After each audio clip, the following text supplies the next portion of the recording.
Hey everybody, Jane Siberry here. How are you?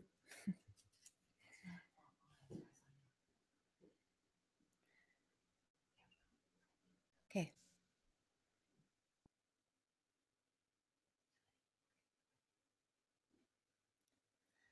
I don't mind when it's over. I don't mind when it's all done. It's just the moments in between, just before it's gone. How to connect with your inner superhero. Why is this important? I hope everyone is well. Thank you for joining me. This is all about energy, about getting the energy higher and spending less time in a lower vibration. Does that sound too highfalutin? Well, it's not really.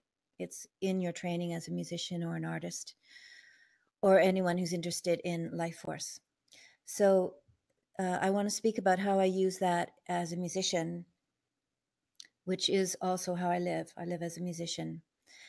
And we're in a unique position to work with energy in such a way through our training in harmony, in using our body as the sounding boards for judging whether it's working or not. So I'm really glad to be surrounded by like-minded people who are interested in this sort of thing. Give me room too while I move out with the metaphor. It's maybe sounds a bit fey, but in fact, if you think of why a superhero is so attractive, it's because when you draw cartoons, if any of you do, you only use the lines that are absolutely necessary. You leave out the filler. So you're left with the precious essence as much as possible, which is, I think, the way to go for the future, precious and present. So that's how I try to live my life anyway. And I am surrounded by people who seem to be thinking along the same lines. So this is my way of articulating it. And I have now a lot of experience as a musician, as a producer, as a singer, as a touring musician, and as a business transactor. So I really want to share a lot of things with you that I've learned. Who is this session for? It's for anybody really, anyone who works with inspiration.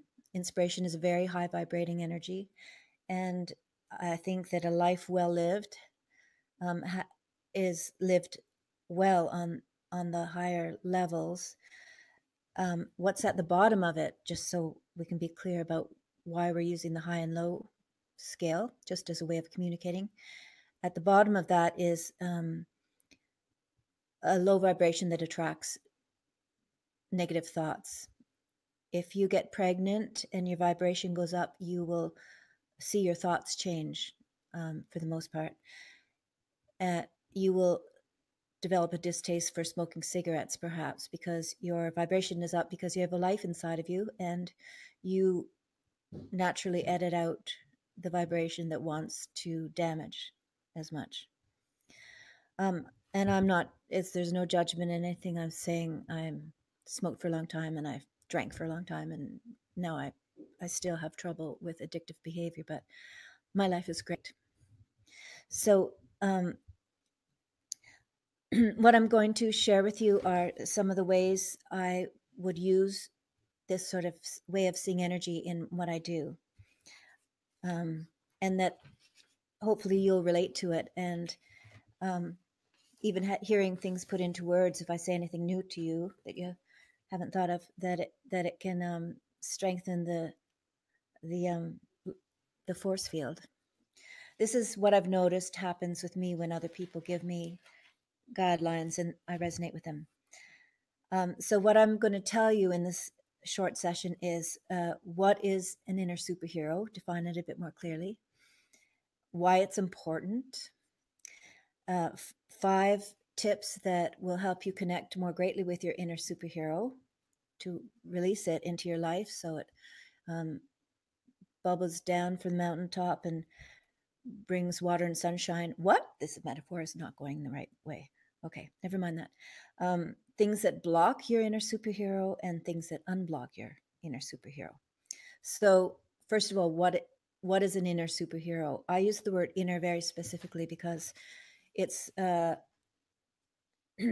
it's it's your own strengths. There's nothing that you're putting on from the outside. It all comes from within, from the idea that we are perfect and strong and ebullient at the source. And when we get in our own way, then the source sort of reduces to a bit of a trickle.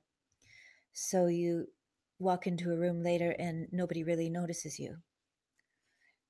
Is it important to have people notice you? Not necessarily, but I'm talking about life force that shines.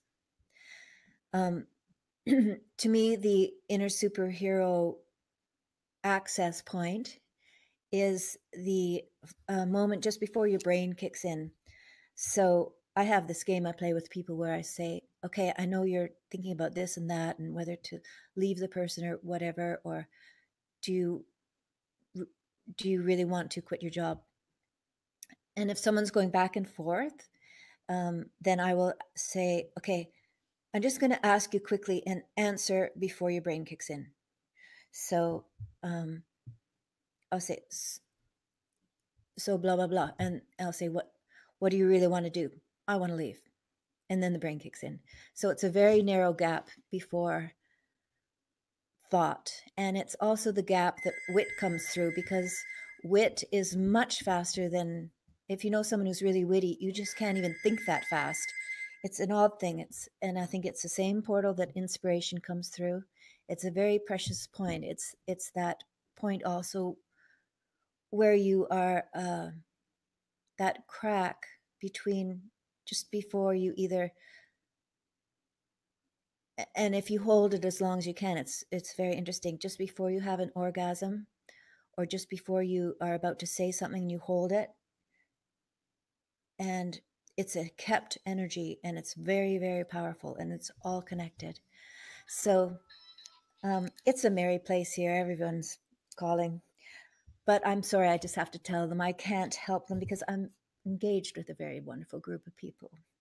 So, so the inner superhero training is to access that gap as much as possible in our lives.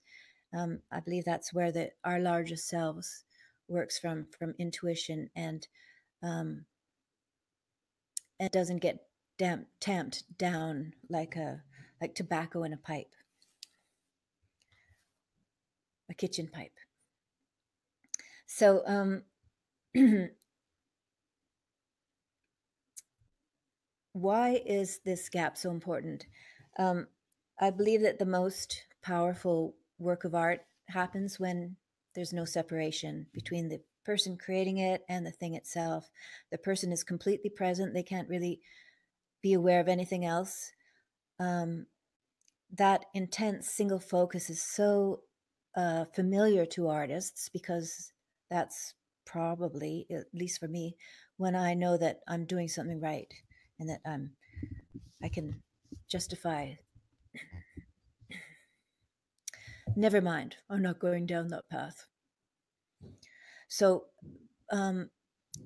anyway, that's it's a place of connection and power, and when you're there, you know, it's really a high vibrating place.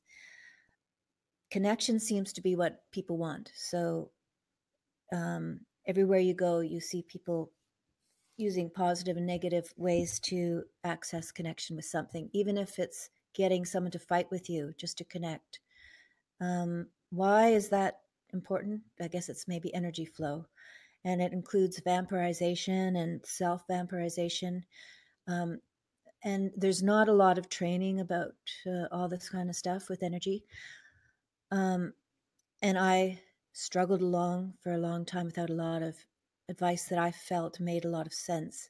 I've had some good mentors and people that I respect enough to feel that I've taken in good advice and it's substantial enough to be here in front of you sharing some of it.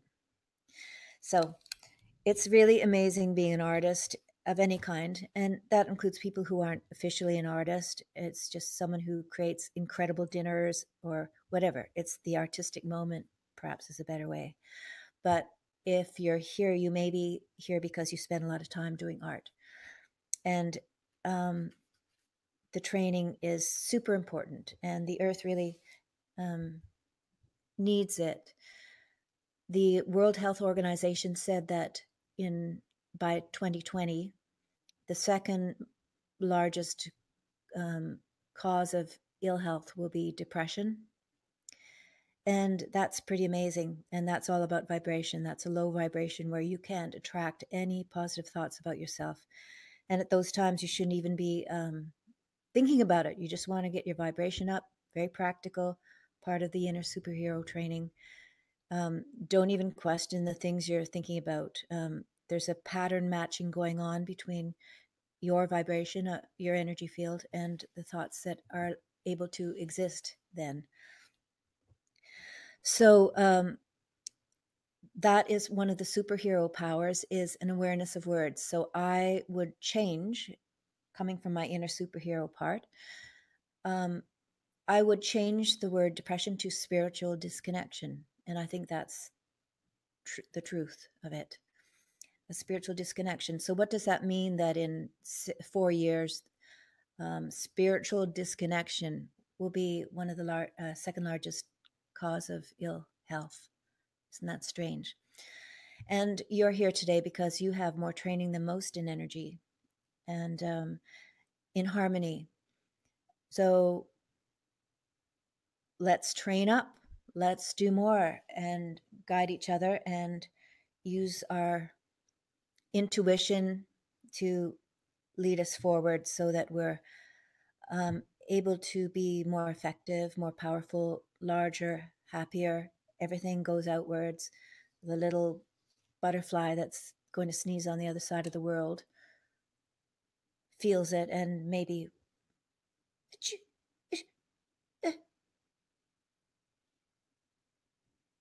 achoo. Wow, that was amazing. So the 5 ways that I've put together of being an inner superhero or releasing that part of yourself. The first one is that you're intuition driven. Okay. So that's the gut feeling. That's the solar plexus where you have 72,000 nerve endings coming through one place. So the sensation going through there is greatly exaggerated enough that we can feel it and call it a gut feeling.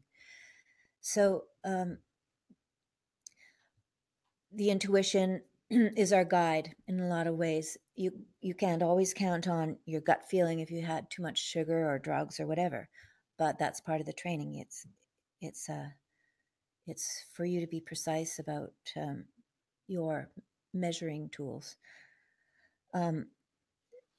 Intuition driven, number 1. That means that you're aware of what's happening when you feel a niggly.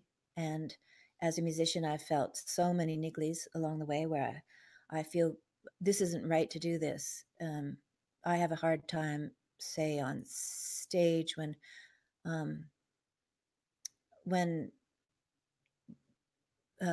mentioning that I can't even do it here, mentioning that I have CDs for sale. I feel the vibration go down, and I don't want that. And then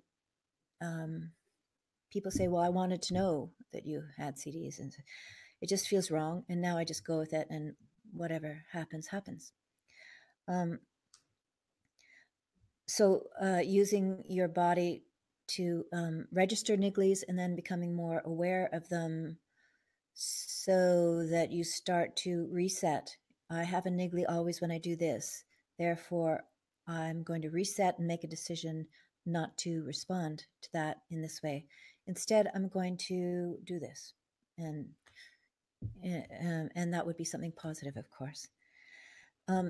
Second, to connecting with your inner superhero is the use of words.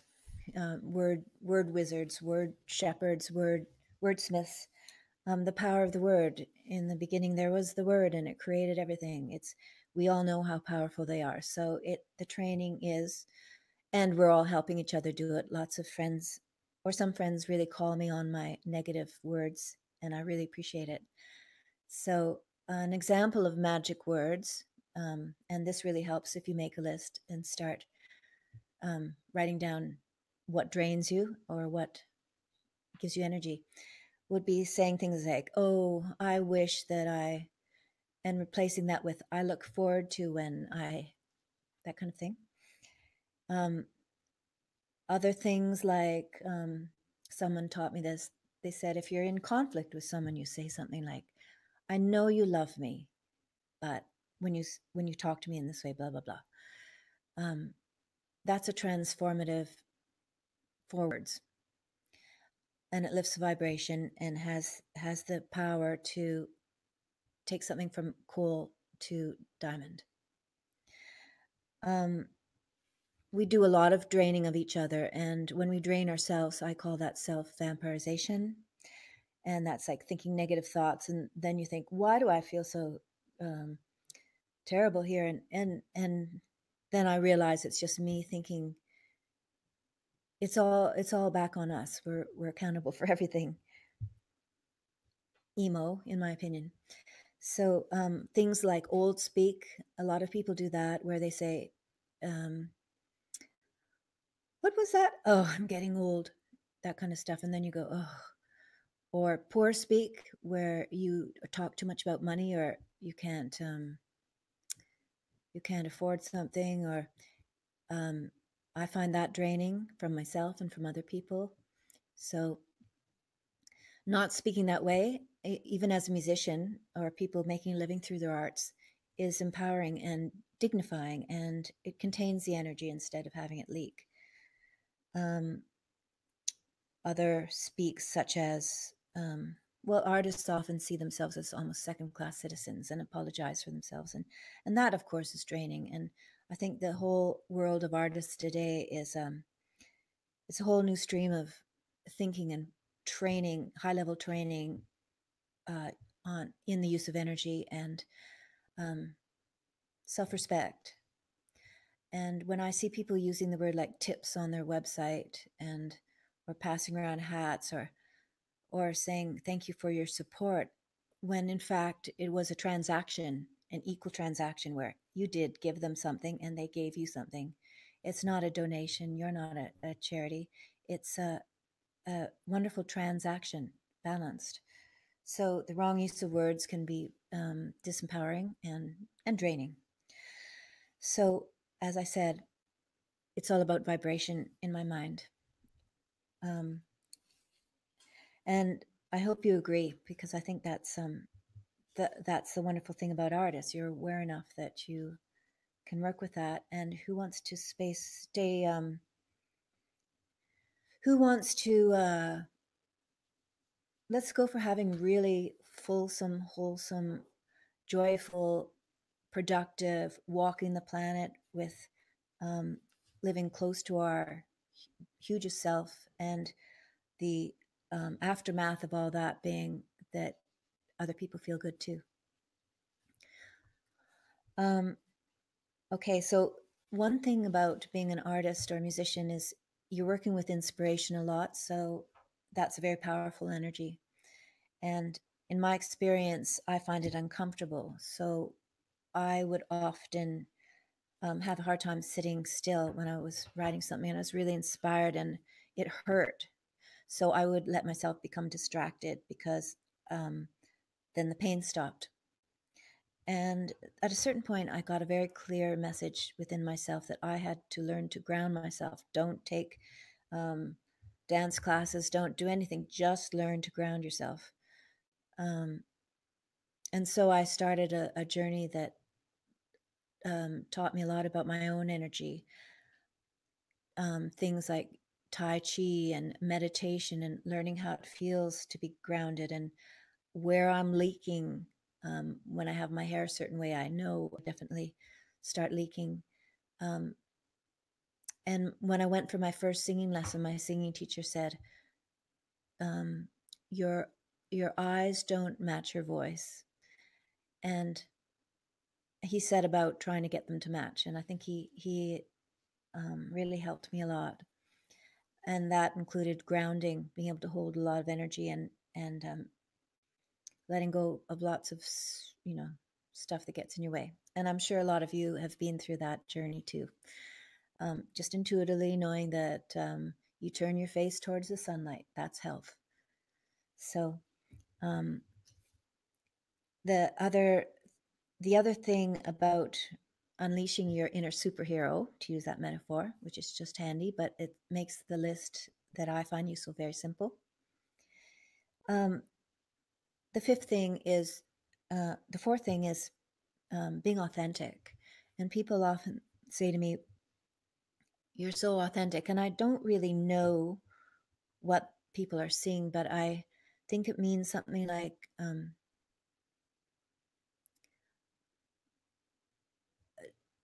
I am more do nothing till you hear from you is a good way to describe being authentic. So it's someone who doesn't just chat because there's a vacuum and then later say, "Why did I say that?" It's someone who waits before they speak, and going out of here's a good trick for practicing that. You go out of a building and you stand there and you wait until you get the inner movement to go left, right, or straight, and you'll know exactly where you want to go. And being authentic means that as a musician, I don't do much except what I hear in my head. Otherwise, I just wait. And I'm getting better at it in that I often don't question myself. If I see red in the image that I'm painting with words or music, then I stick to it. I don't second guess it like I used to. And it makes things very efficient, and you write faster, and you trust yourself more, and I think I see the difference in energy, that the power is stronger, and it's not stream of consciousness. It's just like waiting till you see it. So that means I don't really get writer's block, because I just don't write if I don't hear something, or if I don't feel inspired. I might get it if I had was living in the Brill building and working with a lot of writers, but I'd probably get kicked out, because I'd be kicked out for being a musical sloth and not doing anything because I didn't hear it. Or if I did hear it, I'd be all over the other person, climbing over their backs and the theater seats to get to the center of the song. Actually, I did do that once. I went to a songwriting workshop, and I said to the person who put it on in a castle in France, I said, "Why did you invite me?" And he looked at his assistant and he said, "Well, don't you co-write with other people?" And I said, "Never, never." And then he gave his assistant a dirty look. And then I said, "I've probably eaten more of your fancy cheese than you'll ever make on a publishing deal with me." And that, in fact, was what it was. You wrote every day with two other people from his stable of writers that he had a stake in. So it was very clever. And I didn't, I really enjoyed two parts of it. One, I fell down some stairs, stone stairs, and that sort of brought me out of my unsureness. Two, there was a ghost in the castle garden that was really upset, and I went out there and I realized that was happening, and so I just listened, or felt the energy. It was female, and she was really upset, and then just witnessing her made a huge difference. Huge difference. I felt all this like release of crying and everything, and then a calming, just like when I improvise on the piano, or did when I was 4 years old. Upset, upset, upset, and then finally, like the leaves on a tree, that when the gust of wind slowly dies down and the movement slows, and then it comes to an end, and then another gust, and I loved that. And the third thing, did I say one, two, or three? I have trouble with numbers. The third thing I loved was there was an owl that flew around the tree at night, and I had my windows open wide. And so this hooting would echo, ricochet around my room, and I'd be asleep or awake or dreaming, and it would all become entwined into this beautiful intimacy with another living creature. It was way better than songwriting. How did I get into that? This is about songwriting. I should probably, well, no. So, anyway, songwriting is a great training ground for getting close to what you hear, because when you listen, if you're writing authentically, you don't write until you hear the next part. And I heard that when I was a child, and then it was way too much. So I started writing really simple songs just to finish things. And it wasn't until probably about 5 years ago I started to write in slow motion, real slow motion. So I would hear, what's the first three notes of the song? Da, da, da. And then, so I'd record it. And then I would wait, da, da, da.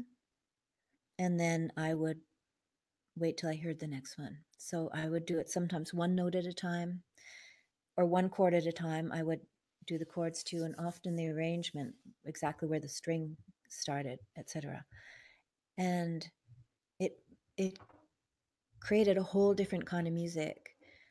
And I don't know if I like it or not, but there's something about it, some truth about it. I don't think I've really written anything like what I really want to write or hear. It's different than what I've done in my life so far. So it's going to be fun seeing what it is, maybe, if I'm not hit by a bus tomorrow, unless I'm really inspired tonight, and that might work out. So I went to a songwriting school as a teacher once, and I noticed something really peculiar. I was the teacher, and everyone was packed, the other tents, with the other teachers, the commercial songwriters. And I had like about 8 people. I don't even know if they knew me or they just felt sorry for me. So I said, okay, well, I got them to, play a song. And then at the end, I thought, this is really, really boring. This is really boring. You looked so different when I met you and looked into your eyes and felt your warmth. And so I said, well, why don't you just tell me a story you love? Forget the music and everything. And they came to life, and we were engaged, and they were fully present. And I thought, that's how we should be writing, from the same place, maybe not speaking it, but there's something really missing in how we're channeling energy through our mediums. And that's what the power of art is, to engage people and expand. And it doesn't mean it has to be happy all the time, but heart connected in some way. I think I definitely know when I've been too much in my left brain and it's intellectual. It's because music is sacred. It really, really upsets me when I do that kind of thing. My body gets really upset. So I'm okay. That was my first point. Now my next point. So the 5 ways to access this inner superhero space of power and high vibration that we're already familiar with.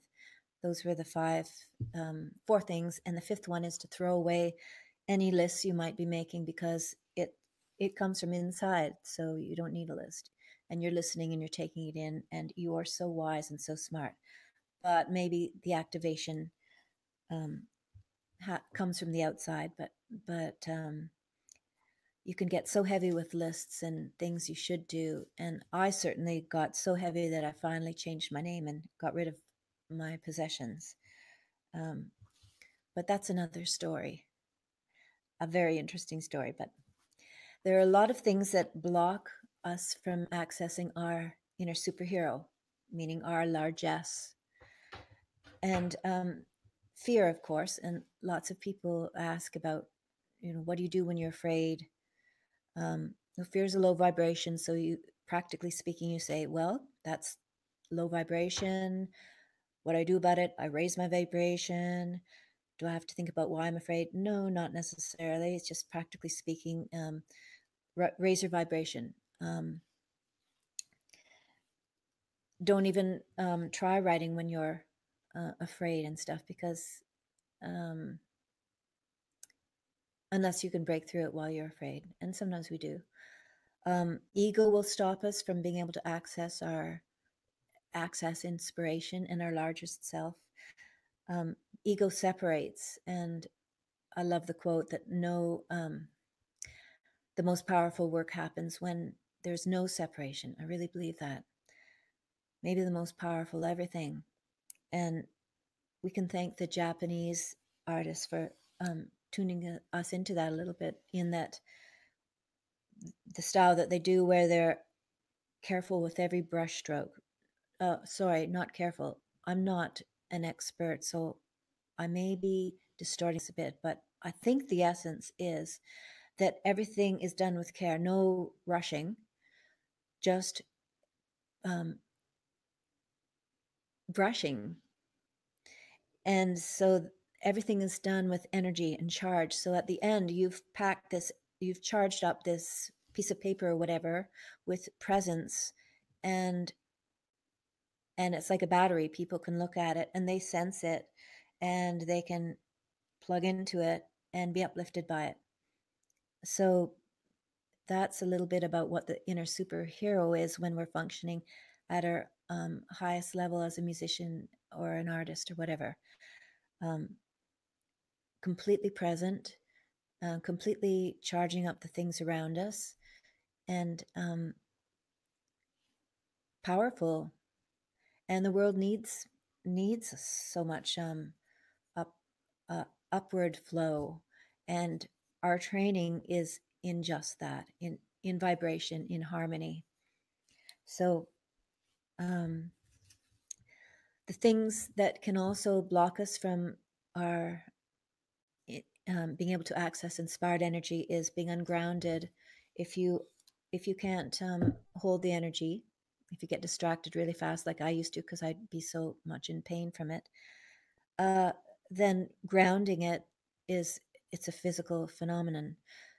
You can hold more currency, and you don't explode. So it's just very practical to learn how to ground yourself if you're going to be working with more and more inspired, high-level energy. This is not highfalutin. This is not elitist or anything. You see people intuitively knowing how to do this all the time. You see children stop and intuitively stand at, say, this is in one of my songs, Meshack Dreams Back. They go past a field, it feels sick, so they just stop like they would if it was their mother or someone. The field is sick. It's been sprayed. Life force is very, very low. And they just stand there and witness it. And through that, they're holding space for it, or they just start singing a few notes. That's how I see us operating more in the future as musicians, singing to people in bus shelters, helping people get move out of themselves in an expansive way, drawing a picture of them, or so many things out on the street, out in the world. It's to me a fantastic profession, and I'm just figuring out a lot of things now. But I do feel like I've gone through enough jaded periods and spiritual disconnections to come out the other side with some information I think might be helpful. I hope it is. So the things that unblock us are things, the 5 tips for unleashing your inner superhero powers. As I said, they're being authentic, do nothing till you hear from you, awareness of words, magic words and draining words, starting to become very, very articulate in your use of them. Intuition, using your nigglies and resetting to decisions that will keep you closer to your authentic self. You don't like wearing socks, don't wear socks. Don't explain to people why you don't wear socks. I feel sorry for kids. Just don't wear socks and keep your mouth shut. It'll make people uncomfortable, but there are also a lot of magic words for helping with people who don't like change. Things we can say to them, like our CEO has asked me not to speak about that. How old are you? Oh, my CEO has actually asked me to not talk about that. What? It's sort of like a chess game. They say that they don't know what to think of it, so it's you can't be construed as coy or whatever. It's funny. The fourth inner superhero, learning to ground yourself if you're going to be working with more energy, high vibrational energy, inspiration, great ideas. Learn how to ground yourself more and more. And fifthly, throw away the list. Stay light. So I want to just say, I have so many examples and funny stories, but and I'd like to hear your questions. I want to mention that if you are interested in going deeper, I'm giving a course, and I think you'll get an offer or something. But it's to go deeper as a songwriter and recording artist and a touring musician, how all these things work, magic words, contracts with agents, contracts with friends. It's connected to everything, but it's a very positive and simple, I think, plan of action with practical tips. And one of the courses is songwriting, where I'll actually use one of my songs, and you can write along with it, use it as a template. It's, I guess, maybe more about words, but you'll need a lot of things that haunt you. You'll need images like that, things that have haunted you all your life, to put into it. And you'll need an overview of your life, because there's a section where I say 21, there's 21 numbers. 1, you're going to be born into a strange and desolate place. 2, it will be called the average home. And then that's where you say, you will be born into Little India in the suburbs of Toronto, or wherever. What your life, everyone has their own list. You will be, and then you will be, but no one will say, but you will discover, that kind of thing. So that's another course with limited number of people, so that I can work with you separately, individually. So I just want to let you know that I really feel for so many people, and I think I really wish that we all live closer to our largesse.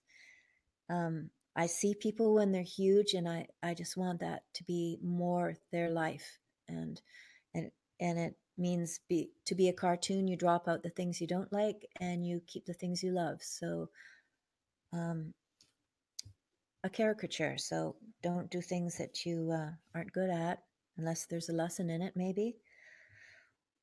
And pump up the stuff that brings you joy and that you're really good at, and train yourself. I think this is a great time for training. So I wondered if there are any questions there. I don't want to take up too much of your time. I didn't mean that. Maybe I do want to take up. That was just sort of knee-jerk. Sorry about that. So the recap of what I've gone through today is what I define as an inner superhero, your inner superhero. That's where you do things your way, the way that plugs you into things that give you juice. Why it's so important, if you're an artist or a creative person, to be doing things at your top level if you can, and there's no pressure. It's just you living close to your own superhero. And then we went through what blocks it. We went through what unblocks it. I didn't tell you as many funny stories as I wanted to, but there's a question here that says, Deborah, how do you balance mastering a skill or technique with intuition? or tuition. Is it tuition or intuition? Intuition. Intuition.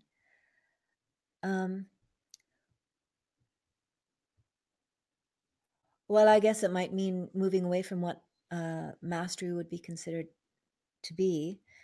If you're using your intuition and you feel like you need to learn how to play harp with a different technique that will allow different sounds, I would do that.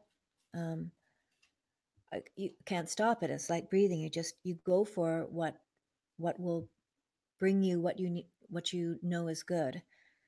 And then mastery is great. I love that. I love being given rules. For example, this webinar business. I've always been suspicious of webinars and always scanning for insincerity and all that kind of stuff.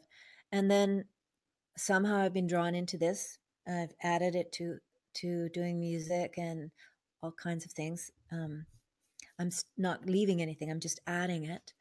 And it's fascinating. I like learning the bones of it, and I'm embracing it totally. And then at the right point, which is a metaphor for how I might learn an instrument or something like that, I will decide for myself. So I really like learning skills, and but they won't limit me if I feel there's something else to be added. I hope that answers your question, sort of. We're also creative and able to improve things. And who says the very first person who did it right?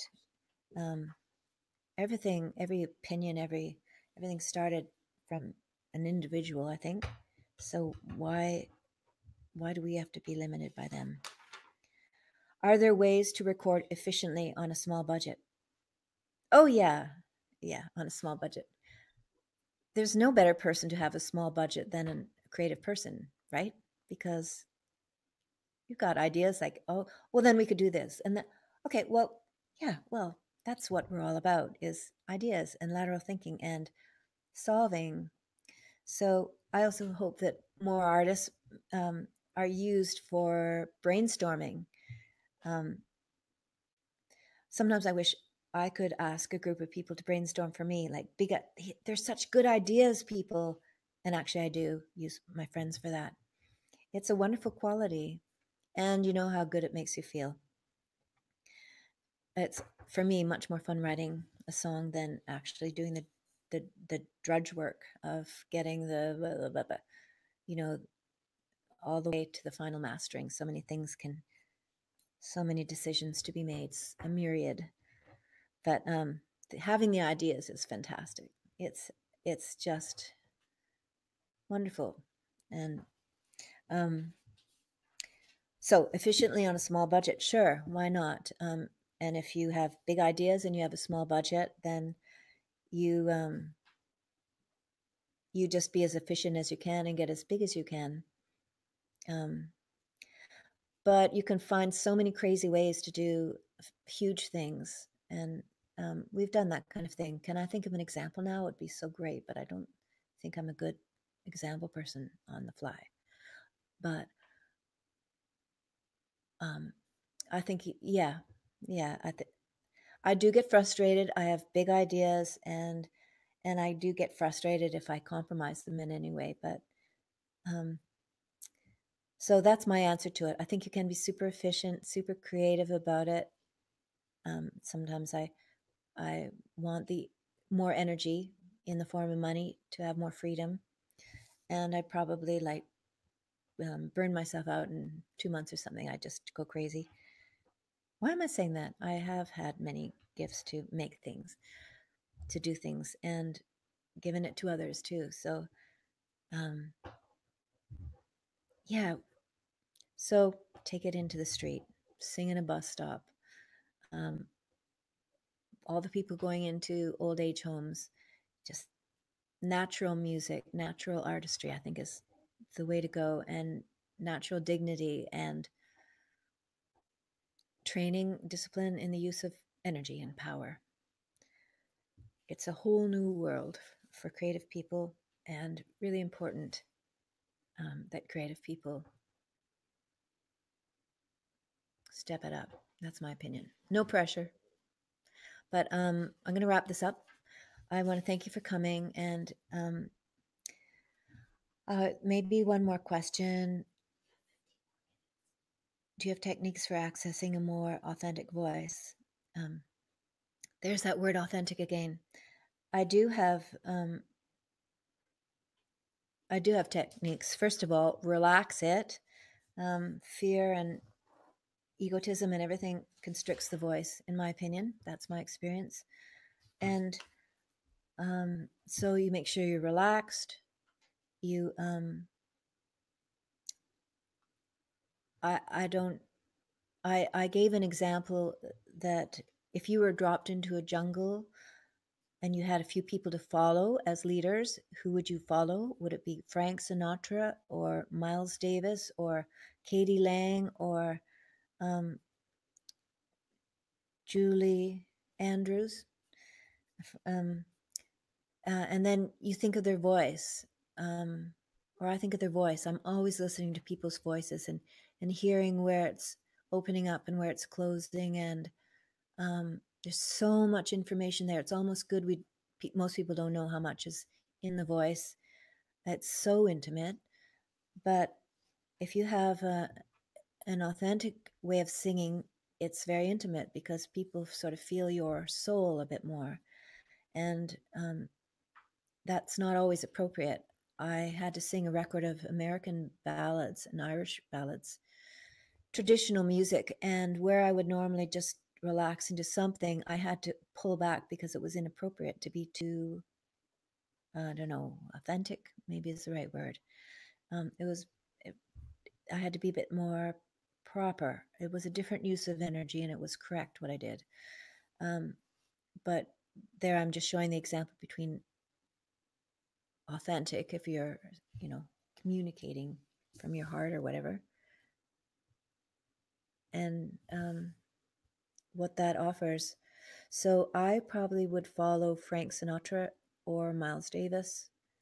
And it doesn't matter really what they've done in their lives. It can be completely, I don't think you can hide the fiber of the soul in how you live your life. I think it's sort of there, and you can get insights into who they really are. And I've always thought that about Frank Sinatra. And so I would follow him out of the jungle. I mean, maybe we'd go out of the jungle right into a big pot of soup with a tribe of pygmies. I don't know. But I would follow him at least. I would give him a chance. Let's see. Katie Lang. Well, it's just something to think about. I won't go any further. I hope you've enjoyed tonight. I hope it's resonated a bit. I'm saying things that I wish people had said to me when I was younger. A lot of us are sort of figuring out our own training, and I love that. I love that we're figuring it out by just listening to ourselves more. It's not a brain game. It's an access your deepest, most beautiful part game. And that's why you can throw away the lists, because it's already there. It's just accessing it. So I think I'm going to tie this up now. I'm going to thank you for spending the time with me. We've gone through a lot of things, and I do hope that you join me in some of the courses. I think it'll be time well spent. I'll work very hard to make sure it is on my end. And I wish you wonderful lives, whatever you do. Know that it's fantastic time to be an artist or a creative person, or a person that spends time in creative mode whenever. It's health giving. It makes you more photogenic. It is life affirming for the people around you. And it gives permission to others to access it in themselves too, to be more poetic, to not wear socks. And I'm glad to be part of a stream of people doing this. And I think it's a very, very positive, fun thing. I wish you lots of difficulty, at least enough to work out in the spiritual gym and get strong and look great naked spiritually.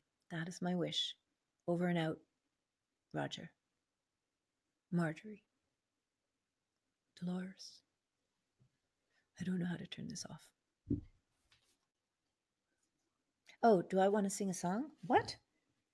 Is that a question from someone? I don't mind when it's yes, okay. So while someone figures out how to do the stop button, I'm just going to sing a bit from Morag.